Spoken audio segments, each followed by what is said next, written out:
Malonogometni klub Stano Invest Futsal Pula pobjednik je Hrvatskog kupa za 2023.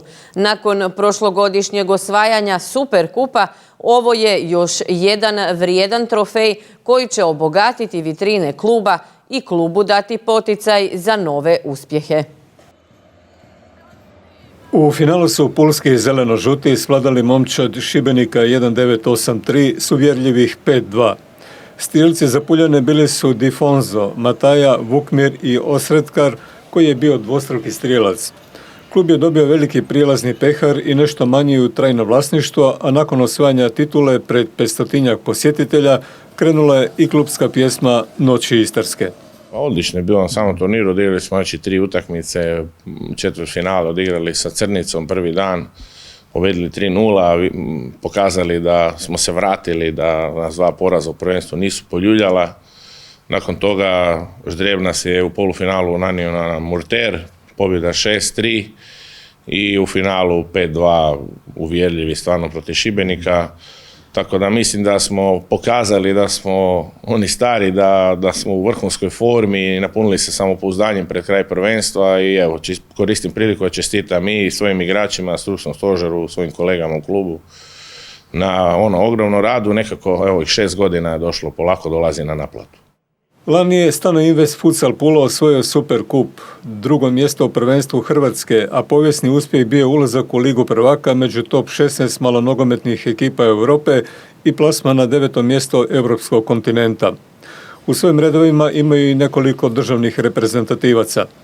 U čemu je tajna uspjeha kluba koji je u samo 6 godina postigao ovako vrhunske rezultate, tajnik kluba ističe.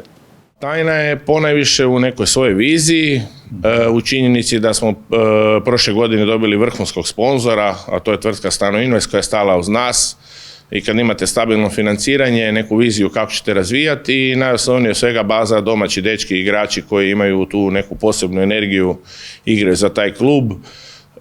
To je ta neka puljština koja svima nama, znači od glavnog sponzora nas u upravi, dečkiju, imamo tu neku svoju ljubav prema svome gradu i pojačanja koja dovodimo su stvarno samo top vrhunski igrači koji nam mogu puno pomoći ili su neka vizija za budućnost. U svakom slučaju planski rad, stabilno financiranje i vi onda možete razvijati priču. Puno se radi i na pomlatku kako bi se klub razvijao i stvarao još veći brend. Mi smo klub koji nema članarine, naši kadeti su prvaci regije, tako da mi moramo reći da imamo 3 trofeja već ove godine. Oni su ušli sad u jedinstvenu ligu najboljih 10 u državi, tako da kadeti su nam stvarno fantastični, imamo dobre juniore. Za nekih 10-ak dana krećemo s prvom školom futsala u Istri, znači bit će škola Futsal Pule u Puli, imat ćemo 3 treninga tjedno, želimo stvarati dalje igrače. Ja sam uvjeren da Pula ima more talenata, treba da samo priliku na vrhunskoj razini da igraju. Za razliku od drugih klubova, Stano Invest Futsal Pula djeci osigurava prijevoz autobusom i hranu prilikom odlaska na natjecanja. Potporu klubu daje i grad Pula. Ja smatram da novac koji mi dobijamo od grada, a grad znači, sufinancira naše projekte normalno i na tome je velika hvala i hvala gradonačelniku što je jučer bio u Zagrebu uz nas.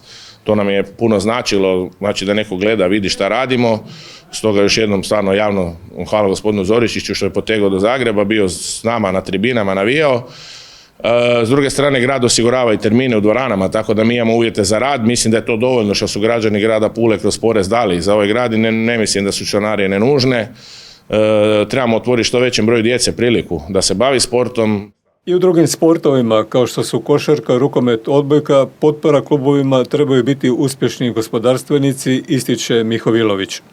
Inače, mali je nogomet najbrže rastući dvoranski sport u svijetu koji ima sve više pratitelja i sponzora. A nakon osvajanja Hrvatskog kupa, cilj Stano Invest Futsal Pula je osvajanje prvenstva i titule prvaka Hrvatske, za što imaju izgledne prilike, što im iskreno i želimo da ostvare.